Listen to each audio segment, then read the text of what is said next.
सबक आमोज कहानी। आज अब्दुल्ला बहुत खुश था क्योंकि आज उसके बेटे हुज़ैफ़ा का स्कूल में पहला दिन था। अब्दुल्ला दिन भर रिक्शा चलाता और जो कमाता उसके घर वाले अल्लाह का शुक्र अदा करते हुए ज़िंदगी गुजारते। अब्दुल्ला अनपढ़ था, उसे पढ़ना लिखना बिल्कुल भी नहीं आता था। इसी वजह से वो चाहता था कि उसका बेटा तालीम हासिल करे और इल्म के ज़रिए पूरी दुनिया में दीन ज़िंदा करे।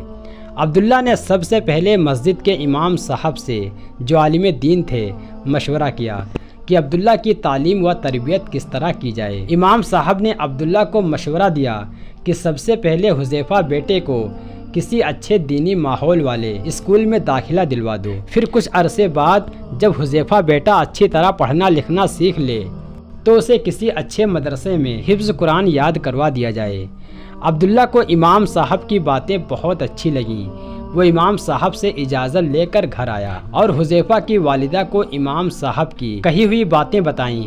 हुज़ैफ़ा की वालिदा एक समझदार खातून थी, वो भी इन बातों पर अमल करने के लिए फ़ौरन तैयार हो गईं। अब्दुल्ला घर के करीब मौजूद स्कूल गया और हुज़ैफ़ा का दाखिला स्कूल में करवा दिया। आज हुज़ैफ़ा का स्कूल जाने का पहला दिन था। ऐसा लग रहा था कि अब्दुल्ला के घर में ईद आ गई है।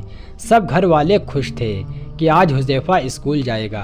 हुज़ैफ़ा को स्कूल की नई यूनिफॉर्म पहनाई गई। अम्मी ने जल्दी से लंच बॉक्स में हुज़ैफ़ा का पसंदीदा खाना रख दिया और हुज़ैफ़ा को प्यार से समझाया कि देखो बेटा, जब खाने का वक्त हो तो हाथ धोकर बिस्मिल्लाह पढ़कर सीधे हाथ से खाना खाना और अपने साथियों को भी खिलाना। हुज़ैफ़ा मियाँ अपने अब्बा जान के रिक्शा में बैठकर स्कूल पहुँचे, लेकिन ये किया जैसे ही अब्दुल्ला हुज़ैफ़ा को स्कूल छोड़कर वापस आने लगा, हुज़ैफ़ा ने रोना शुरू कर दिया। इस जोर से रोना शुरू किया कि अब्दुल्ला को उसे घर वापस लाना पड़ा। घर आकर अब्दुल्ला ने हुज़ैफ़ा को बहुत समझाया और इल्म हासिल करने के फायदे सुनाए, लेकिन हुज़ैफ़ा मियाँ ना माने और स्कूल जाने के लिए बिल्कुल तैयार ना था। अब तो अब्दुल्ला बहुत परेशान हुआ और हुज़ैफ़ा की वालिदा से मशवरा किया। उन्होंने अब्दुल्ला को समझाया कि बच्चा है, कुछ दिनों में सब ठीक हो जाएगा, आप उसे उसके हाल पे छोड़ दें और अल्लाह ताला से दुआ करें। अब्दुल्ला ने ऐसा ही किया। वो रोज़ाना हर फ़र्ज़ नमाज के बाद हुज़ैफ़ा के लिए दुआ करता। हुज़ैफ़ा मियाँ अपनी मस्ती में मगन थे। वो दिन को बाहर निकलते और दोस्तों में खेलते और शाम को घर आकर खाना खाकर सो जाते। एक दिन हुज़ैफ़ा अपनी आदत के मुताबिक शाम के वक्त खेल के मैदान पहुँचे तो वो देखकर हैरान रह गए कि उनका कोई दोस्त भी खेलने नहीं आया। वो बहुत परेशान हुआ और कुछ देर दोस्तों का इंतजार करने के बाद घर वापस आ गया। दूसरे दिन भी यही हुआ, यहाँ तक कि पूरा हफ्ता गुजर गया। अब हुज़ैफ़ा ने भी घर से निकलना छोड़ दिया। एक हफ्ते के बाद हुज़ैफ़ा के दरवाजे पे किसी ने दस्तक दी। हुज़ैफ़ा ने दरवाज़ा खोला तो उसके सारे दोस्त खड़े थे। वो हुज़ैफ़ा को खेलने के लिए बुलाने आए थे। हुज़ैफ़ा ने उनसे पूरा हफ्ता गायब रहने की वजह पूछी तो उन्होंने बताया कि हमारे स्कूल में इम्तिहान हो रहे थे, इसलिए हम पढ़ाई कर रहे थे। अब अल्हम्दुलिल्लाह हमारे इम्तिहानात ख़त्म हो गए हैं तो हम तुम्हें खेलने के लिए बुलाने आए हैं। हुज़ैफ़ा उनकी बातें सुनकर हैरान रह गया। उसको इम्तिहान का लफ्ज़ पहली मर्तबा सुना था। उसे नहीं पता था कि इम्तिहान क्या होता है। दोस्तों के सामने उसने कुछ नहीं कहा, खामोशी से उनके साथ खेलने चला गया। लेकिन जब वो शाम को वो खेल कर घर वापस आया तो रात के खाने में उसने अपने अब्बू से पूछा कि अब्बू जान, ये इम्तिहान क्या होता है।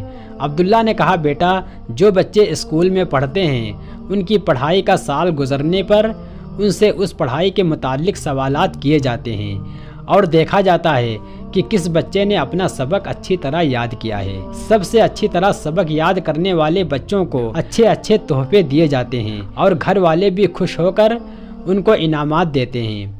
तोहफों और इनामात का सुनकर हुज़ैफ़ा के मुंह में पानी आ गया।